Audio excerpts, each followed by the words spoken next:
discussion that needs to happen in this state about providing property tax relief for Floridians.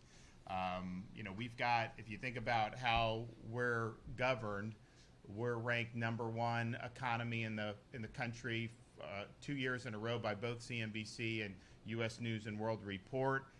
We're ranked #1 in higher education. We've been ranked either #1 or #2 in education for the last several years.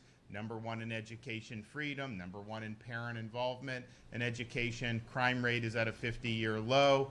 If you look at yet we're doing a lot of big things to help. I'll talk in a minute. But if you look at Florida's budget, we have millions of more people than New York does, and yet our budget is less than half the size of New York State. If you look at all the debt that the state of Florida accumulated over 180 years of its existence, just since I've been governor, we've retired 41% of that, and we have the lowest per capita debt in the entire United States amongst all 50 states. As a Floridian, your share of our state debt is about $400. As an American, your share of the national debt is $105,000 per citizen, and unfortunately, that is going up. So we're doing right. And if you look at the size of state government, we have the lowest number of state employees per capita in the entire United States of America, and yet within that framework, I mean, do you think that New York has better roads, schools, or services than we do? Of course not. If you look at what we've done just since I've been governor, we've done record-breaking support for transportation and infrastructure and roads and ports and all the things that are really important, particularly for a growing state. In fact, we've put billions and billions of dollars additional to front load a lot of projects that weren't even scheduled to be completed or even started till next decade. Some of these things are going to be completed 15 years ahead of schedule.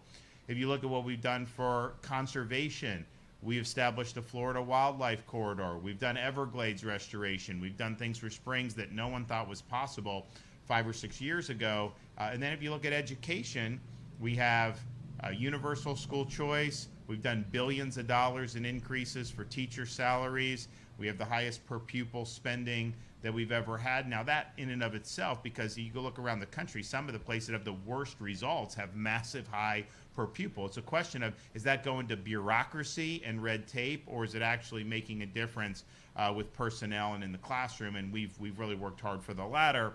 So even as we're paying off debt, cutting billions of dollars in taxes, which we've done over the last 6 years, running big surpluses. We've quadrupled the state's rainy day fund just since I've been governor. We're close to quadrupling it. That's not happening in many of these other states. So we're doing a lot of big things that I think people want to see the state do, while at the same time really maintaining something that is working very well. And I'm proud of that. And I'm proud that we don't have an income tax. And as long as I have anything to say about it, that will never happen in Florida. I'm also proud we've been able to cut a lot of taxes. But the #1 thing in terms of tax is that people talk about is what's happened with property taxes. If you go back 5 or 6 years ago, Florida was fine. But when COVID hit, we were open. Some of these states were closed. People flooded down here, and you had massive spike in real estate values, and which, on the one hand, like you have your home, that's your #1 asset for many people, and if you bought it for $250,000 10 years ago, then all of a sudden over a 5-year period it triples in value. That for you is an asset if you eventually sell it, that you would realize, but with the increase in values as people are buying homes in particular, you have higher tax basis to pay property taxes. And sometimes, you have a homestead is great, but the homestead is limited in terms of how much benefits you get. And so your property goes up 3 times. You're paying more, no question about it. Then if you have to buy a new home because maybe your family's growing, maybe your job took you to a different city, you're locked in at a much higher tax basis right there, and that's really tough. And so it's like, you have people, the median home price is $400-some thousand, but the median income is like $75,000, $85,000 for a family. And so how does it work where you're having to pay $10,000 a year just in property taxes. And the thing about it is, this is supposed to be your private property, but yet you could own your home for 50 years and you still got to pay the government just to live on your property. I mean, at some point, when do you own your property free and clear, or are you just always going to be paying rent to the government? So I think there's a philosophical debate that we need to have about property tax, but there's also just the practical debate, and this is not limited to Florida. If you look around the country, probably most of the people in this room, when you bought your first home, and if you did a residential mortgage, you'd look, and most of the money you would pay monthly would go to the principal and interest on the mortgage. Then you'd have some for insurance and some for taxes, but the principal and interest was always the biggest. Now, it's pretty standard across the country that the insurance plus principal and interest is more than what the taxes plus principal and interest are more than what you pay on the balance of your home. You're paying tax, you're paying insurance, and then principal and interest is less than those two combined. And so this is difficult for people. So the tax, we can't control the value of homes in the government.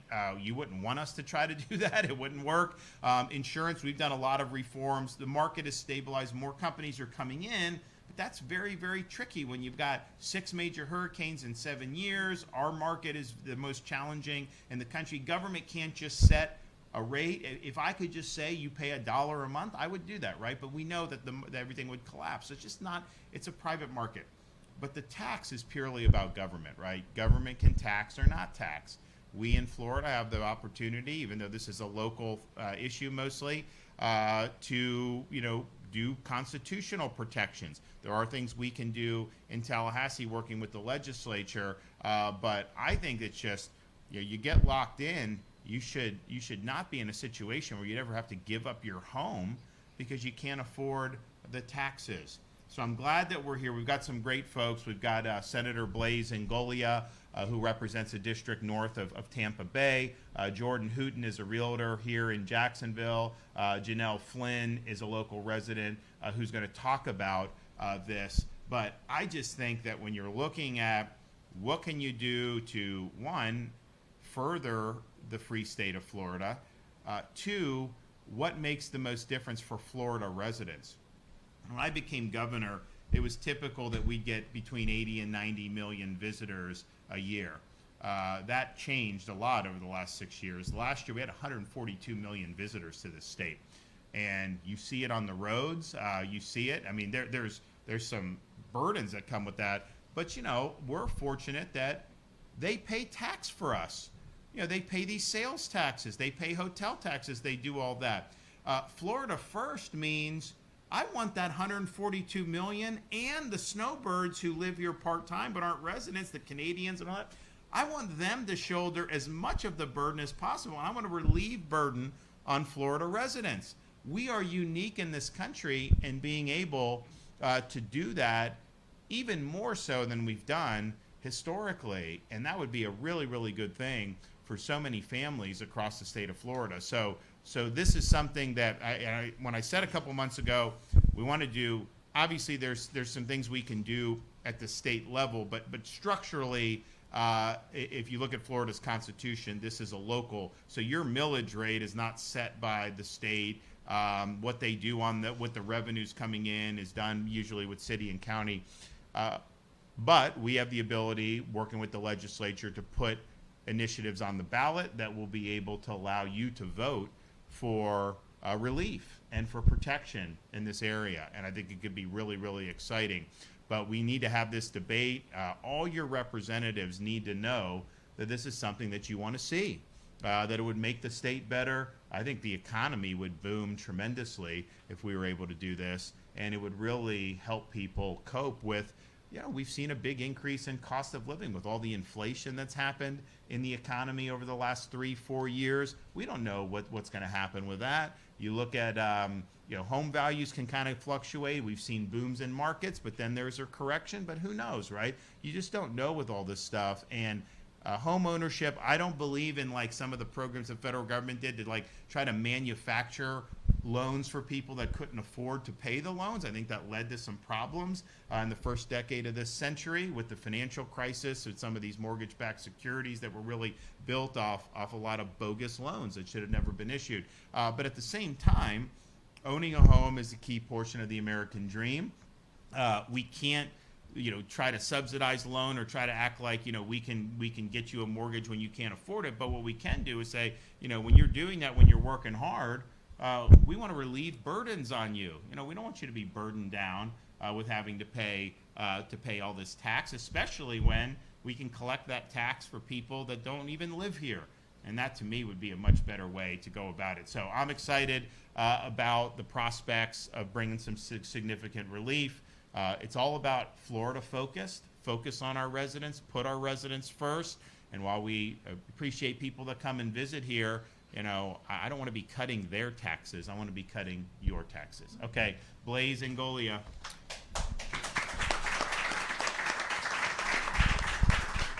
I'm sure the clapping was for him, not for me, but I appreciate that. Governor, I want to thank you for leading on this issue. You've been ahead on a lot of issues. This is just another one. Look, one of the reasons why the governor is proposing this and is talking about property tax relief is because he travels the state. He talks to a lot of people, and he hears directly from his constituents that property taxes are an issue. I'm going to give you a little bit of background here. So in the last 5 years alone, local governments have taken in so much property tax revenue that their local budgets have increased anywhere between 60 to 120%. I moved here from New York City, and as a lot of people move from northern states, fleeing lockdown states, they come down to the state of Florida because we are the free state of Florida. One of the reasons why they move out of those areas is because of high taxes. But now we're starting to get to the point here where our local governments, by not fixing their millage rate, not cutting their budgets, they just keep on collecting all of this tax revenue. We always say, don't New York our Florida, and we have to say this to our local governments. So just so everyone understands the context and why this is an important issue and why the governor has latched on to this issue, let's go through a little bit of the history of homestead in the state of Florida. We used to have a $25,000 homestead exemption. When that was originally enacted, that represented about 33% of your value of your home. So 33% was shielded from taxation. So in the 2000s, we saw an increase in property tax, increase in home sales, increase in property values, and a corresponding increase in taxes. And the legislature's property taxes, the legislature's response was to give an additional homestead exemption. So what we have right now is the original $25,000 is exempt, the next $25,000 is taxed, and the next $25,000 after that is exempt, but we hold the school board portion of those property taxes exempt from that taxation. So when you blend it all together, it's about $39,000 is what your current homestead exemption is. Years ago, it was 33%. With the $39,000 property homestead exemption, it represents about 9%. So there's really no efficient way of shielding people from property taxes, but for property tax reform, and that's what the governor is proposing. Right now, he's proposing a two-step program. One is to give people rebates off of their taxes right now and send rebate checks for people who've already sent in their tax bill, and that is just to bide the time until 2026 so we can put a constitutional amendment on the ballot and offer people substantial tax exemptions, property tax, homestead exemptions. Because without that, governments are going to continue to grow. Unless an outside force comes in, and this, you guys, the voters would be the outside force, says stop spending, they will continue to spend, they will continue to grow their budget. So, Governor, I applaud you and I thank you for, again, leading on an issue that all of our constituents want. We talked about this the other day, I did some town hall, some speaking at some events in my district, in the villages and in Hernando County. About 300 people there. When I asked them to raise their hand who wanted property tax relief, almost every single one did. So thank you for leading on this issue, Governor. Yeah, no, absolutely. Okay, thanks for that. Okay, Jordan, floor is yours. Now, he brought up a lot of the points that I kind of put in my notes to talk about today. When you're going to qualify for a loan, they're calculating your mortgage rate well, your mortgage, what you can afford is based on your income, and you can qualify based on a percentage of your income. But that rate, which we know interest rates are high right now, it's factored with property taxes, high insurance rate, and your mortgage rate. So it's, disqualifying people that would otherwise be able to buy that property. So you're eliminating people that could potentially otherwise buy. So that's for the standard home buyer. And then, even with people that aren't homeowners, it actually affects, because if there's an investor that has a property that, let's say the bill goes from $5,000 to $10,000, he's going to pass that expense on to the tenant. So you got people that are living paycheck to paycheck, that now their rent has to go up because the person that owns that property is not going to become unprofitable. So he's got to pass that along to the tenant, and now they got to pay a higher rent. So it's affecting them as well. Right. Okay. Janelle Flynn. Yes. Hello. Good morning. I'm a longtime resident here of Jacksonville, Florida, born and raised. A number of years ago, I found myself in a divorce situation and had to move out of the home I had lived in for 18 years. Rented from 2015, and then had the opportunity to purchase my home in 22. At the age of 62. So I'm very proud of being a homeowner here in Jacksonville. But with the income that I do have coming in and all these taxes that are presented to me, it's very hard to maintain a lifestyle that you would like to lead. So I think the governor, what he's proposing is a wonderful thing. And I got my JEA bill in the other day, and I'm kind of terrified to open it. So if anything you can do to help, especially the senior citizens here in this state with property taxes, would definitely most be helpful to us. And thank you for your leadership here in Florida, and thank you for caring about the citizens of the state of Florida. Absolutely. What's the real estate market look like here in Northeast Florida right now? It's been a little slower at the beginning of the year. You're starting to see it pick up a little bit for sure. And is that pretty much just following the interest rate, or what do you think? I think part of it's just seasonal, Yeah. right? The beginning of the year is always a little slower, and as you kick into spring and summer, it starts to pick up a little bit. Okay.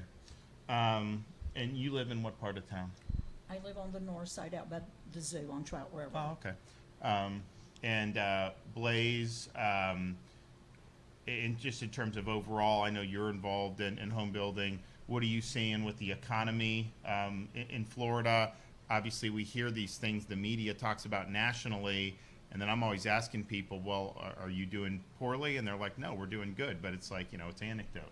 Yeah, well, and thanks to your leadership and good long-term conservative leadership in the state of Florida, we're always situated better, right? No state income tax. The state is fiscally responsible. It is easy to open up a business here. So the state is in a much better situation, but specifically to real estate and property taxes, we are seeing a little bit of slowing. And some of those are macro issues, and to your point, some of those macroeconomic issues, and some of those are issues where local governments are refusing to cut property taxes. So from a builder's standpoint, I do see people who try to qualify for homes, and then they see what the amount will be with their property taxes, and they're like, I'm sorry, we can't afford this, and they're usually either downsizing or they just don't become homeowners. Yeah.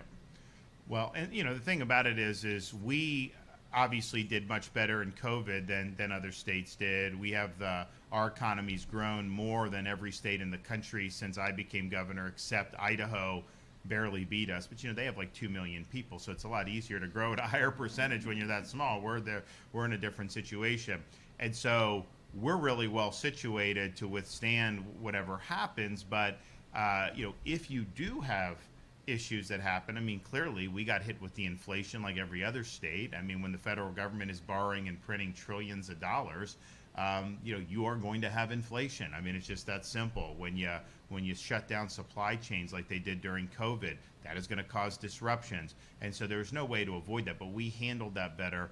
And now you hear all these different things. The media's talking about recession, all this other stuff. And like, look, I don't know, but I do know we will weather it better than other states because we've made a lot of good decisions over the years. I mean, just think about rainy day fund. When I became governor, the rainy day fund was about $1.6 billion. Now it's close to $5 billion.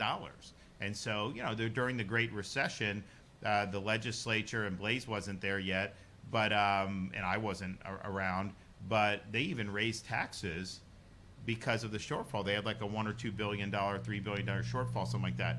Now, I'm not saying that'll happen in Florida, but when you have a rainy day fund, you simply just, that's when you use the rainy day fund, right? So we're well positioned to be able to handle whatever comes our way. But I do think just preserving the viability of the American dream, making sure people can actually own their homes free and clear, and not being in a situation where somebody just can't afford to keep paying taxes and could potentially lose their property. I mean, and if we can get to that point where people are able to prosper under those circumstances, I think it'll be really, really good for the state of Florida. So we've got a lot of work to do over the next, particularly 9 months as we get into next year and where this would ripen to be put on the ballot. But I think we're going to have an opportunity to give Floridians with a really, really great choice to make sure that the free state of Florida continues to live up to its reputation. Okay, any questions back there? I do have a question about the allegedly illegal gun registry here in the city of Jacksonville. Should and could the mayor possibly face any consequences for this taking place under her nose for close to 2 years? Having a gun registry is unlawful, and it is a violation of people's Second Amendment rights. There needs to be consequences for it, and I was surprised to see that would happen, but our laws in Florida are very clear. Our Constitution is very clear. Doing these secret gun registries is completely unacceptable, and I know you have Republicans on the city council that are pursuing this, and I know others will likely pursue, but there will need to be accountability, absolutely. Yes, ma'am. Governor, should long-term homeowners eventually stop paying property tax entirely, or is some level of ongoing tax fair? No, you should own your property free and clear. I think to say that someone that's been in their house for 35 years just has to keep ponying up money, that is not. You don't own your home if that's the case. So yes, of course, I'd like to see people be able to owe free and clear. And it's interesting because it's like if I go to Best Buy and buy a flat screen TV and put it on the wall, I got to pay a sales tax on it, right? But I don't keep paying tax on it every year. I mean, it's just not, that's not how we do things. It's like, okay, if you're going to tax something, you tax it at the transaction and then let people actually enjoy their private property free and clear of the government. So that, I think, is the vision. That's the philosophical insight. And if you think about our founding fathers, when they were proposing the Constitution, in one of the Federalist Papers, I think it was Hamilton, he's writing about, because, there was opposition to the Constitution. They were making a more powerful federal government than under the Articles of Confederation, and people were worried about taxation. And they didn't have, obviously, a 16th Amendment, which eventually came on income tax, but basically you were not effectively allowed to do any direct taxation. It had to be indirect, meaning you couldn't just, you could theoretically just apply like a tax on land federally, but it'd have to be a portion among the states, so practically it could never work. So basically, Hamilton's saying, look, the indirect taxes are the most effective, efficient way to raise revenue for the government, because they basically allow the individual to choose how much tax they want to pay based on how much they're consuming. And there's a security, there's a protection against excessive tax in that regard, because if the government raises consumption tax too much, it kills the golden goose, because then it causes people to stop purchasing as much. But he said taxing property is one of the worst forms of taxation, because people don't have a choice in the matter, and you're just basically drilling these folks over and over again on tax. And so it's an issue that I think's pinched a lot of people, but philosophically, it was not the way that the federal government was constructed. Now, I understand local, there was a history of it, and that's kind of been the norm. But man, you talk about family of four having the median home price that is purchased in Florida, that's a pretty hefty tax bill right there when you come in after buying a home. When you consider what the average income is throughout the United States of America, the math just doesn't add up, and I think that's why people want relief.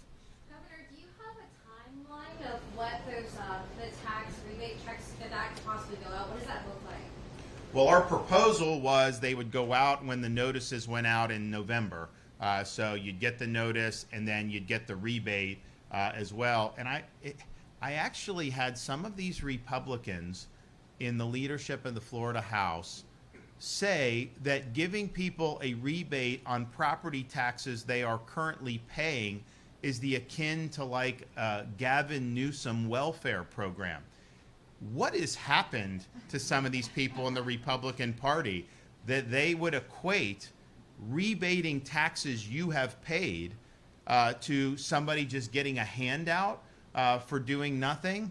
But that's kind of the level that you've seen, unfortunately, take place in the Florida House of Representatives. And I don't know, I don't know if it's something in the water up there, but we've been the most successful state in the country for the last 6 years. Obviously, the #1 rankings in so many things, #1 in people moving here. Other Republican states, elected officials have come to Florida to learn about the different things that we're doing across a whole variety of different issues. And yet you have the leadership there, they're trying to undo what we've done. They got elected running on our Florida First agenda, and then they're utilizing their power to sabotage that agenda. They did not get, first of all, they wouldn't have had a supermajority at all if it wasn't for me in 22. Let's just be clear about that. They would not have even come close to getting that. And so what have they done? Beginning of the year, I called a special session. I said President Trump's taking office. His #1 promise was immigration enforcement and deportations. You can't do that with just federal resources, given what Biden did. The state and local need to be on the team. So I called a special session. We had the strongest immigration enforcement package in the country. The leadership in the House rejected it. They said it was premature. They attacked me for proposing it. They got a lot of blowback from the constituents on that one. And so then they said, okay, well, we'll do one, but we're not going to do what the governor wants. So they did this piece of legislation, and they thought that voters would be dumb enough that if they just called it the Trump Act, that you wouldn't realize that it was actually going to make Florida a de facto sanctuary state. It eliminated all the current immigration enforcement we're already doing, and that we even did under Biden. They eliminated that. They eliminated the governor from having any ability to enforce immigration law at all or work with the. Why would they do that? They did it because this is what they do, right? And so they got backlash on that. So we finally got it across the finish line. And now, if you look, of all the agencies, law enforcement agencies in the country, there's hundreds of them that have agreements with ICE for immigration enforcement. More than half of them are in Florida. In the entire country, more than half of that. That would not have happened had the leadership in the House got their way and killed immigration enforcement, and certainly if they were able to get away, with making Florida a de facto sanctuary state. What else have they done? We've worked hard to do tort reform and litigation reform because you could look at any metric. Floridians pay more for things as a result of our lawsuit culture. And we had one of the worst lawsuit cultures. And it's like, look, if someone harmed you, you have every right to go in. But what happens is these guys will sue everybody and just see what sticks. But even if you're 100% innocent, if someone sues you, it's expensive to be able to defend. And so you're able to manipulate the system and then extort settlements. And it causes costs to go up, insurance rates, prices, all that stuff. So we did major reforms.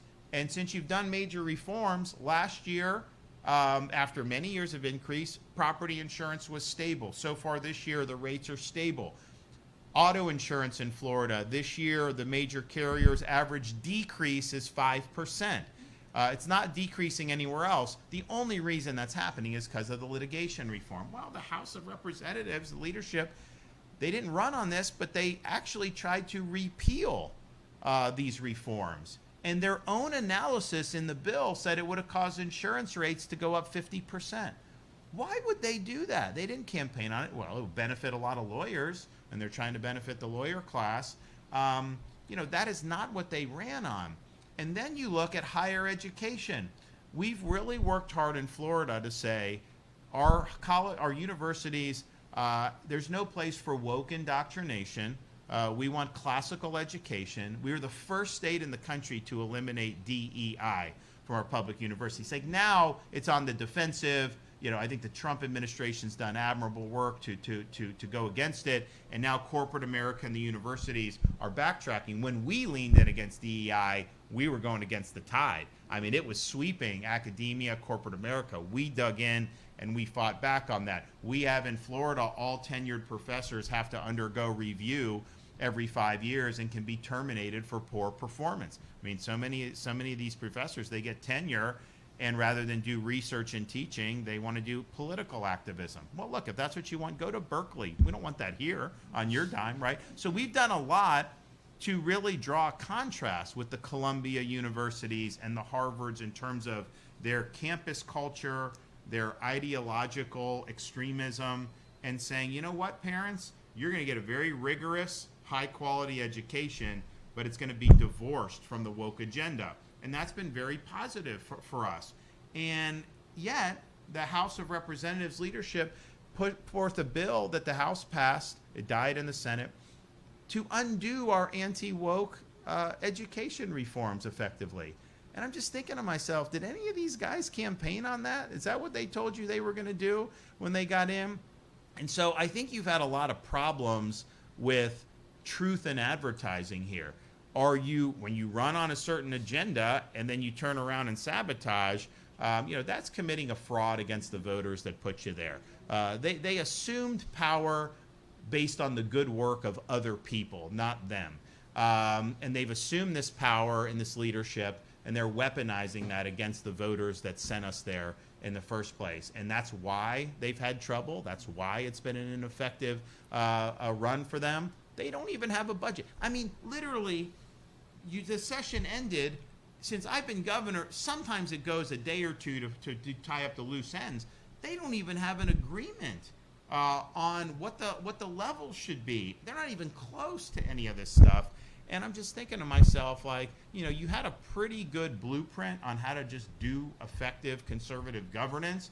And Blaze and a lot of his colleagues in the Senate, have, I think, worked to continue the success. But for whatever reason, these guys, in the leadership in the House, they just decided, that they're going to, try to pursue this really, I think, it's like a foreign agenda to Florida in terms of Republicans and what we've done. This is not anything that people have been talking about. So let's make sure that you're informing your representatives that they need to be on your side. They need to be putting Floridians first. They need to be supporting conservative policy. They need to be supporting property tax relief, and particularly when that comes time to put it on the ballot. Now's the time to really, and I just think that the sense I get when people find out, because a lot of people don't follow what's going on in Tallahassee, and there's a lot of other stuff going on, and there's obviously a lot of stuff going on in Washington. And so a lot of times, but when they do see, they're almost floored that this could be going on. They're just like, what the heck? Who do these people think they are? But the more you tell people, they're like, okay. And I think the issue is so many people just thought Florida was on autopilot, like we're this like super red state, don't worry about it, all this. But it's like you have the biggest majorities in the Florida House we've ever had for Republicans. And yet the agenda has really been, they've been more interested in throwing a lifeline to the left and attacking me than they have been in doing the work that you sent them there to do. So that's just wrong. That's not the way you do business. And but ultimately, the people have the power to make sure this all gets right. Yeah, I want to piggyback on what the governor says, because this is a little frustrating. I'm a member of the Senate, and I will say that there's a lot of people in the Senate who agree with the governor's positions, but we have a supermajority in the legislature. I mean, it is an overwhelming supermajority, and that is a mandate to not only continue to do what we're doing, but I would argue to put their foot on the gas and keep on doing it. And what a lot of the policies that we see trying to get through that we do not agree with is trying to undo all of the work that we've already done. So I don't understand. There's a reason why everyone wants to move to the state of Florida. There's a reason why when I'm in a cab in another part of the country, and they ask me where I'm from, and I say I'm from Florida, it's like, oh, you got Ron DeSantis as your guy. There's a reason for that. So why we're trying to undo that, I don't understand. And another thing that I just don't understand is, like, we are the supermajority. That means our ideological opposition is in the super minority. I mean, why are we taking and copying, pasting some of the stuff that the supermajority is doing, then regurgitating it as talking points against the agenda that all Floridians want? I just don't get it. It's very, very frustrating. Well, so the House, because I wanted property tax, the leadership, said, no, they're not going to do it. But I think a lot of citizens were like, well, why? Why not, right? So the last day of the session, they convene a 37-person committee on property tax. And so first of all, like, if you want to actually get something done, you wouldn't do a 37-person committee. You do a 37-person committee when you're trying to stop something from getting done. Let's just be clear about that. But put that aside, they stack the committee with very leftist Democrats. So you have basically this party is dead across the state of Florida. They have almost a 3-to-1 Republican majority. Why are you putting people on the committee who don't believe in property tax relief? You don't need to do that. And so that's a deliberate choice. So we're seeing this time and time again. And the issue is that's not what the people wanted. That's not what the people voted for. And ultimately, we're going to make sure that we continue to do the work that the people of Florida have sent us here to do. You guys can be a part of that by being obviously be polite and everything, but just being very frank with your representatives about what you want to see. Do you want to see Florida build off its success, or do you want to hand a junta in the Florida House to sabotage that success? I think I know where most people are going to come down on that. Thanks, everybody. God bless. Appreciate it.